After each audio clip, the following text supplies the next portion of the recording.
सुमङ्गलीरियं वधूरिमां समेत पश्यत् सौभाग्यस्मै दत्वाया हस्तं विपरेतन् गृह्णामि ते सौभगत्वाय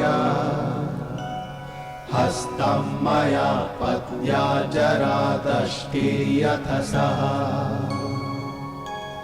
भर्गो अर्यमा सविता पुरन्धिर्मयम् त्वा दुर्गार्हपत्याय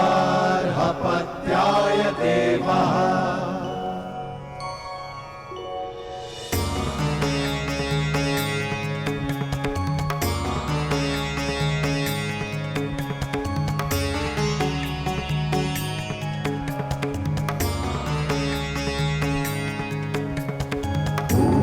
त्वयतो नयतु हस्तगृहाश्विना प्रवहतां रथेन ग्रहाण गच्छ ग्रहपत्नी यथा सोपशिनी त्वं विदथमावदासि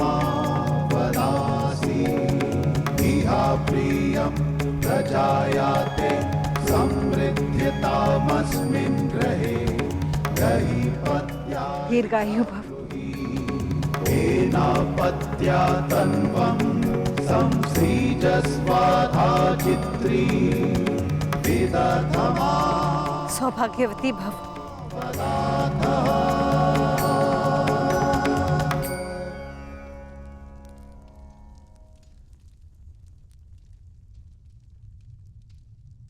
आयुष्मान भव। अपने जीवन का प्रयोजन सिद्ध करो। मैं आपसे पहली बार मिला हूं वासुदेव, परंतु न जाने क्यों ऐसा लगता है कि आपकी कृपा सदा रही है। हम अपने जीवन की यात्रा का प्रारंभ करने के लिए प्रस्तुत हैं वासुदेव। आशीर्वाद दीजिए और विदा भी। सहयात्री आशीष नहीं देता, साथ देता है पार। यात्रा तुम्हारी नहीं, हमारी प्रारंभ होने वाली है। मैं आपका तात्पर्य समझा नहीं वासुदेव। अग्नि वायु से विदा नहीं लेती, चूंकि दोनों का संगम ताप उत्पन्न करता है। जल धारा से विदा नहीं लेता, चूंकि उसे पुनः धारा से मिलना होता है। जिन्हें बार बार मिलना है वो विदा नहीं लेते। अर्थात मुझसे विदा ना लो पार, अगले मिलन की तैयारी करो।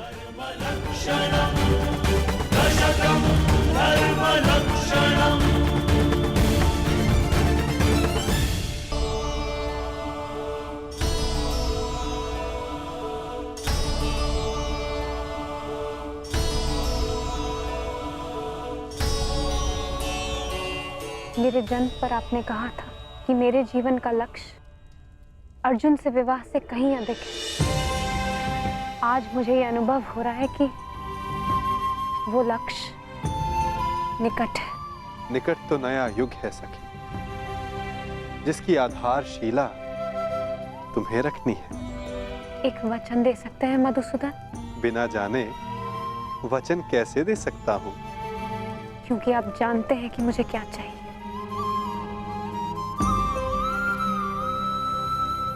वचन देता हूं कि मैं तुम्हारे साथ रहूं ना रहूं,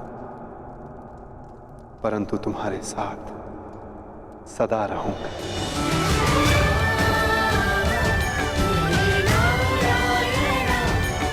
आपका साथ मुझे जीवन की यात्रा पूर्ण करने का साहस देता रहेगा सखा।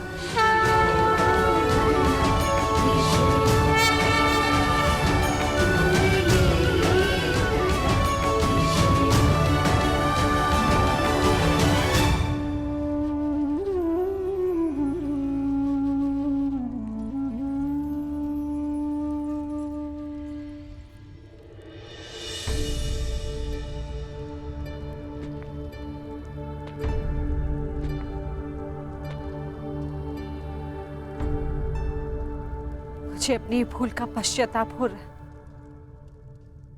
इसका क्या कारण है? धरा से उत्पन्न फल को अंततः धरा पर गिरना होता है बुआश्री। प्रत्येक शब्द और प्रत्येक कर्म अपने परिणाम साथ लाते हैं। समय लगे, परंतु वो परिणाम इसी धरा पर, इसी जन्म में भोगने होते हैं। आपने भी अज्ञातवास बहुत भोग लिया बुआश्री। अब समय आ गया है कि आपका और आपके पुत्रों का परिचय संसार के समक्ष ले आया जाए।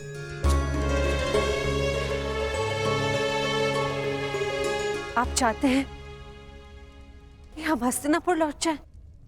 नहीं, हस्तिनापुर चाहता है कि वहां धर्म स्थापना हो। हस्तिनापुर आप सबको पुकार रहा है वो, और धर्म रथ के 5 चक्र आपके पास है। हस्तिनापुर लौटने का समय हो गया है बुआश्री।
पुत्र,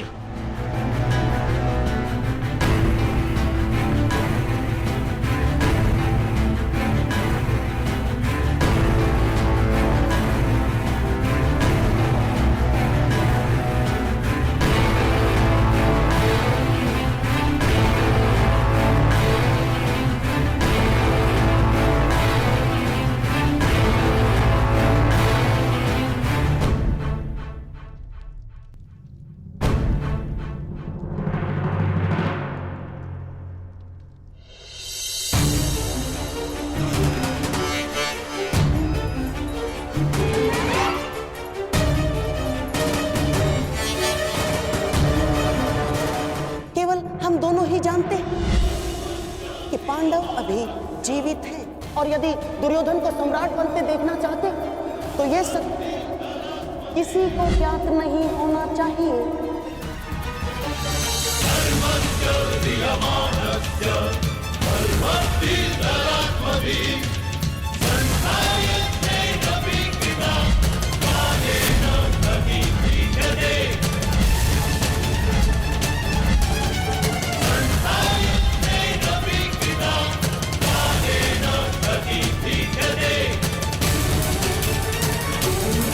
ठहरिए महाराज।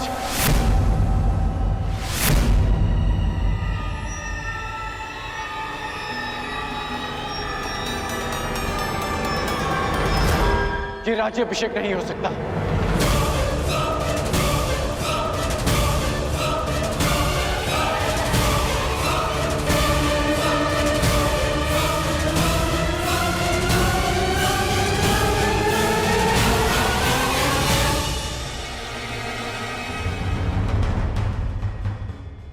ये राज्याभिषेक नहीं हो सकता क्योंकि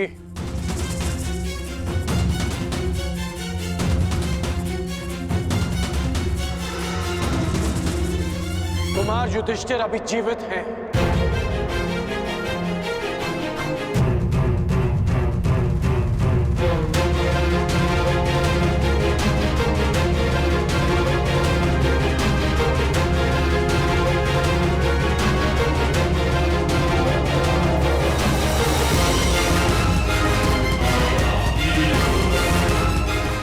पांडव अभी जीवित हैं।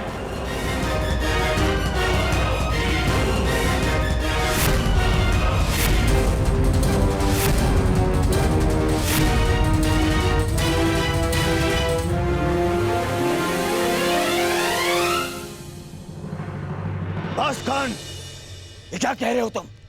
हाँ मित्र, पांडव जीवित हैं।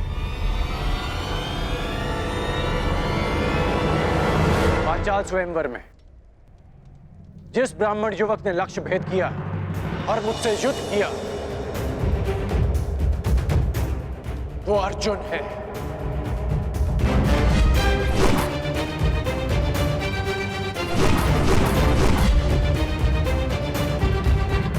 और जिस ब्राह्मण ने वृक्ष उखाड़कर तुमसे युद्ध किया, वो भीम।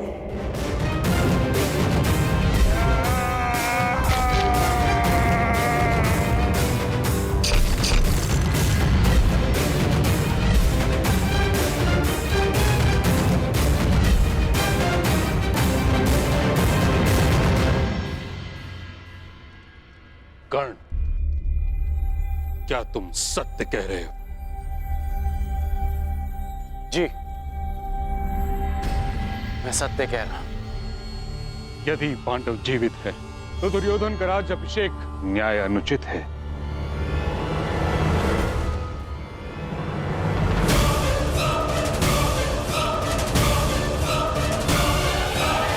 ना ही उसे राजपद देना।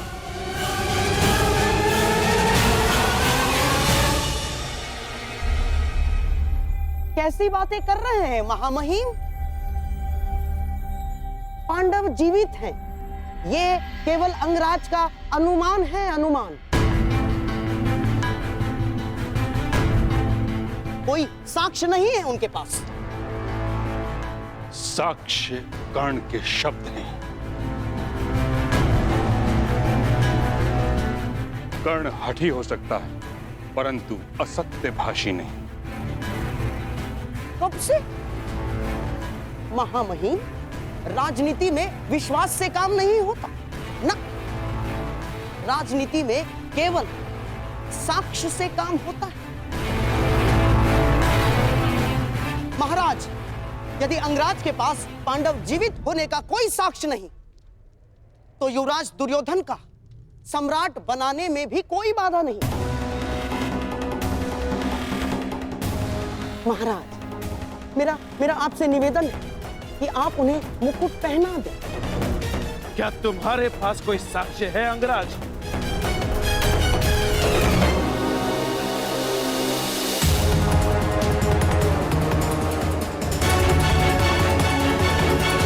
मेरा आपसे निवेदन है कि आप उन्हें मुकुट पहना दें। क्या तुम्हारे पास कोई साक्ष्य है अंगराज?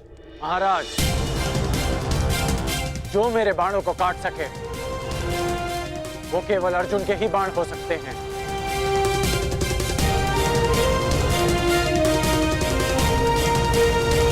और जो मित्र दुर्योधन को ललकार सके वो केवल भीम ही हो सकता है। ये भी केवल तुम्हारा अनुमान है कर्ण। मैं साक्ष्य की बात कर रहा हूं। कभी कभी अनुमान भी सत्य सिद्ध होते हैं महाराज। मेरा प्रश्न ये है विदुर, यदि पांडव जीवित हैं तो वो अभी तक हस्तिनापुर क्यों नहीं आए? इतने समय तक छिपे क्यों रहे? क्या कोई उत्तर है तुम्हारे पास?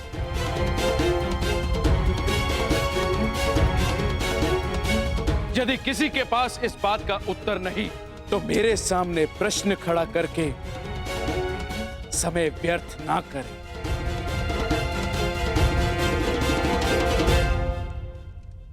तो मेरा निर्णय है कि दुर्योधन का राज्य अभिषेक होगा।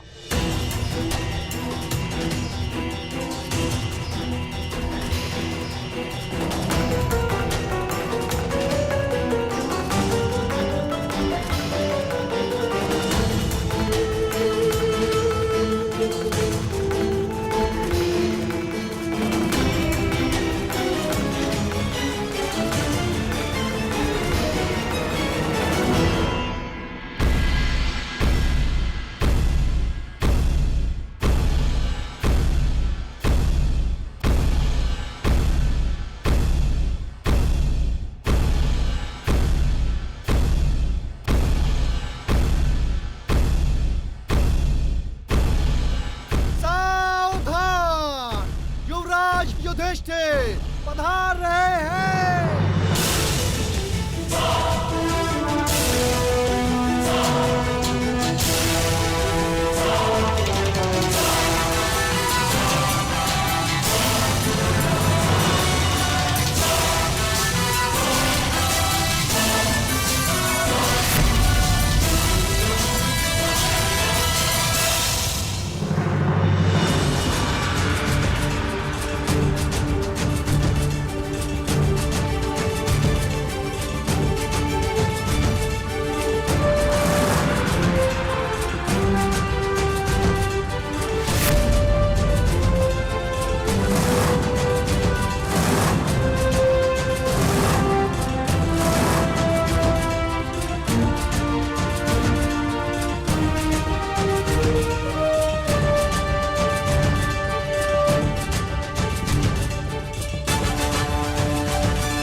तुम्हें इस बात का अनुमान ही नहीं कि तुम्हें देखकर मेरे मन से कितना बड़ा भार उतर गया। यह अनुभूति एक शूल की भांति मेरे मन में चुभ रही थी कि जिन प्रिय पांडु पुत्रों को मैं अपने उत्तरदायित्व पर हस्तिनापुर लाया था, उनकी रक्षा नहीं कर पाया।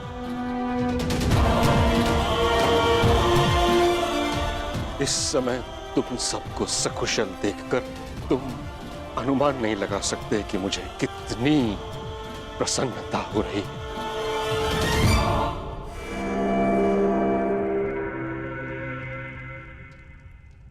आपको प्रसन्न देख हमें भी प्रसन्नता हुई पितामह।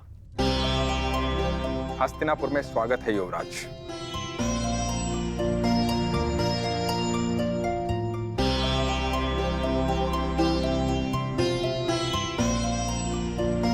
धन्यवाद विदुर काका श्री। आप हमारे साथ नहीं थे, परंतु आपकी मंगल कामना सदैव हमारे साथ थी।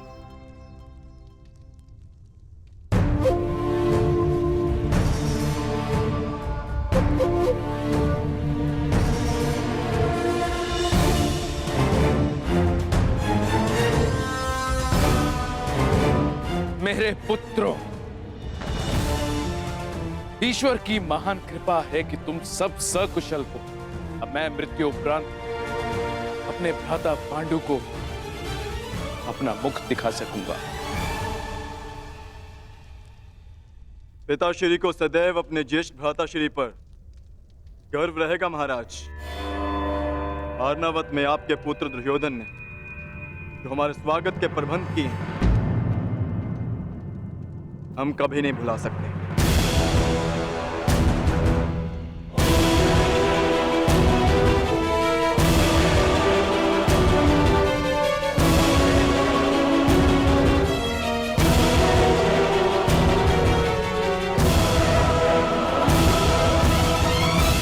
पुत्र युधिष्ठिर, एक प्रश्न मेरे मन को व्यथित कर रहा है। तुम सब जब वर्णावत की दुर्घटना में सुरक्षित थे तो हस्तिनापुर क्यों नहीं चले आए?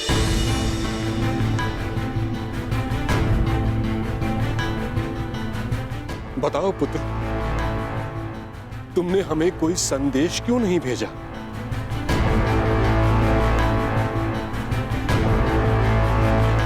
युधिष्ठिर, इतना मैं जानता हूं कि भयभीत तुम किसी से हो नहीं और असत्य तुम कहोगे नहीं।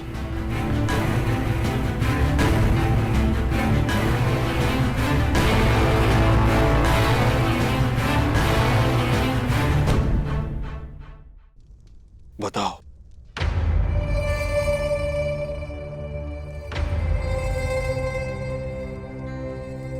हम आपको कष्ट नहीं देना चाहते थे पितामह,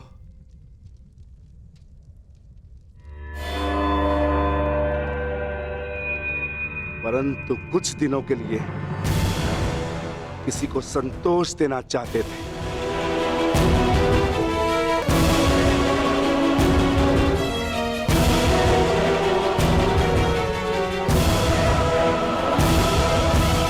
भीम का तात्पर्य यह है कि हम माता श्री को संतोष देना चाहते थे, क्योंकि माता श्री हस्तिनापुर में नहीं आना चाहती थी। परंतु क्यों? पुत्री कुंती के मन में यह विचार क्यों आया?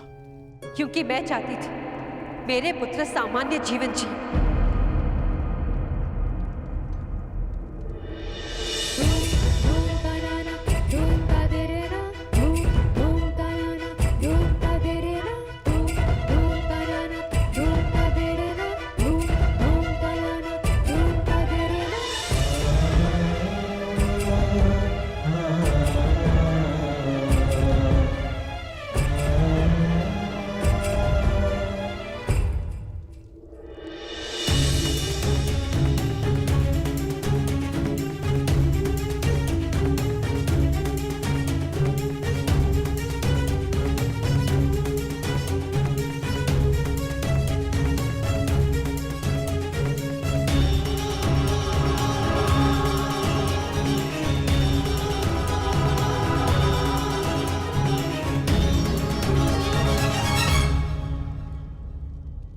राजसी जीवन और राजनीति से मेरा मन विरक्त हो चुका है ताजश्री। तो लौटी क्यों? वन में भटकती रहती, मन विरक्त हो गया था। पुत्री कुंती, मैं इस बात से परिचित हूं कि पुत्र पांडु के स्वर्गवास के पश्चात तुम्हारा मन विरक्त हो गया है, परंतु इस कारण तुम अपने पुत्रों को उनके प्रारब्ध से वंचित तो नहीं कर सकती। हस्तिनापुर को उसके भविष्य से वंचित नहीं कर सकती।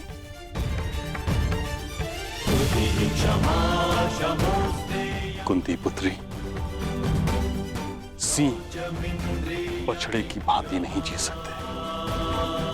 उन्हें वन का राजा बनना ही होता है।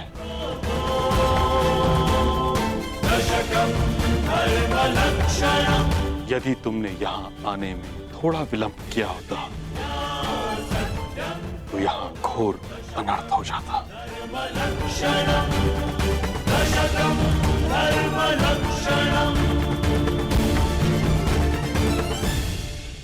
मैं अपने पुत्र को अनर्थ से दूर रखना चाहती थी, इसलिए हम नहीं लौटे ताजश्री। जब तक भीष्म जीवित है, मेरे पुत्रों का कोई अनर्थ नहीं हो सकता।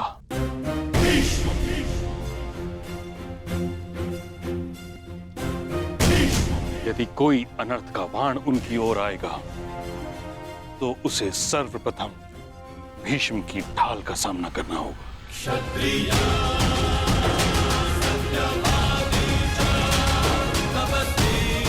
अंत भला तो सब भला। हस्तिनापुर अपने भविष्य का स्वागत करता है।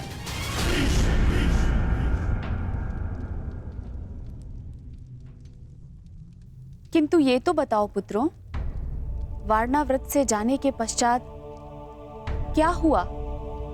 कहाँ रहे तुम लोग? होना क्या है? सूर्य के तेज को मेघ कब तक रोकेगा? अंगराज ने अभी बताया किस प्रकार अर्जुन ने अपने पौरुष और कौशल का प्रदर्शन किया। और स्वयंवर में पांचाली को जीत लिया।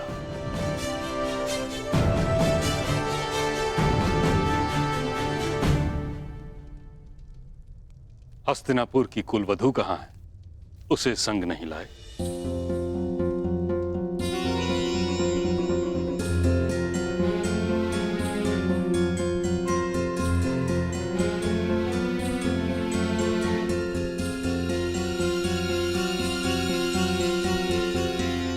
देवी पांचाली,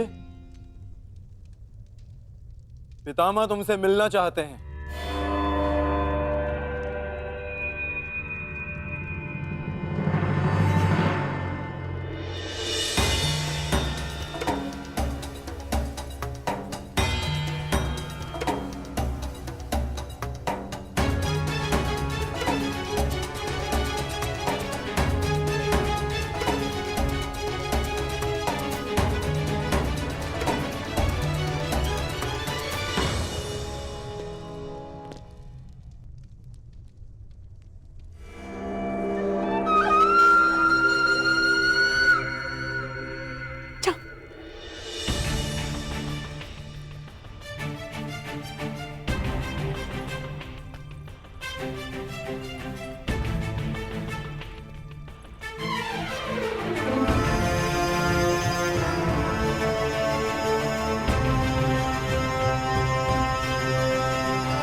महान योद्धा, गंगापुत्र, परशुराम शिष्य और अपने श्वशुर पितामह को याज्ञसेनी द्रौपदी का प्रणाम स्वीकार। अपने परिचय के लिए जिन शब्दों का चयन तुमने किया है यज्ञसेनी, उससे तुम्हारे गुण, तुम्हारा ज्ञान, बड़ों का आदर और तुम्हारे चरित्र की श्रेष्ठता सिद्ध होती है।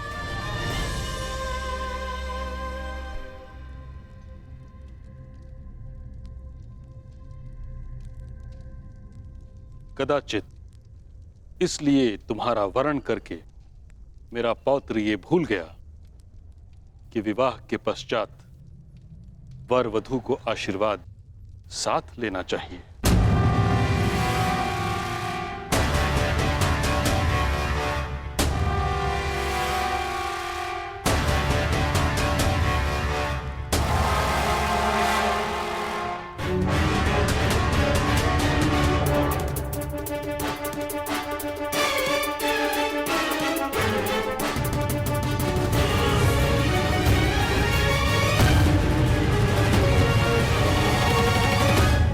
वधू को आशीर्वाद साथ लेना चाहिए।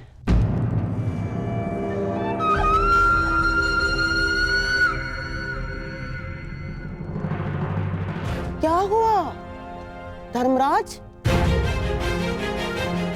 आपका मुख मलिन क्यों हो गया?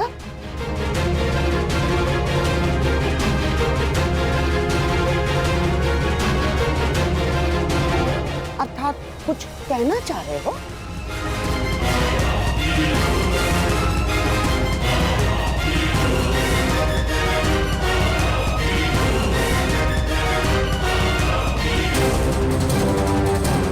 अर्जुन, आशीर्वाद लेने के लिए आगे नहीं बढ़ोगे?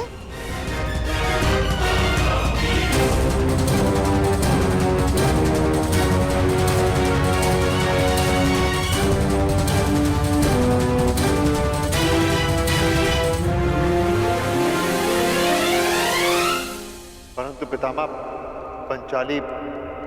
पंचाली केवल अर्जुन की पत्नी नहीं है।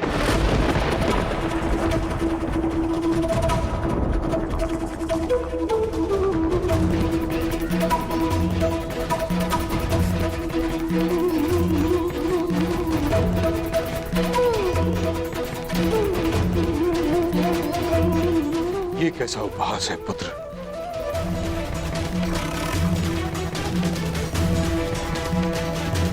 अर्जुन ने पांचाली का स्वयंवर जीता है, उसका वरण किया है।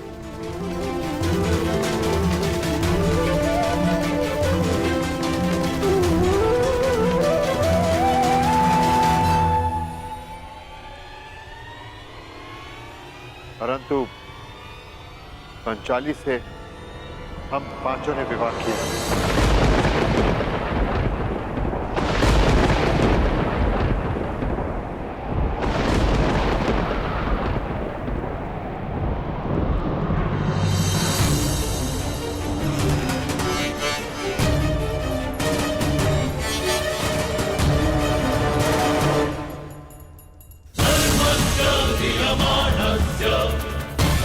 अब देखो कैसे इस युधिष्ठिर का मुकुट छीनता हूं मैं। ये क्या कर दिया तुम लोगों ने?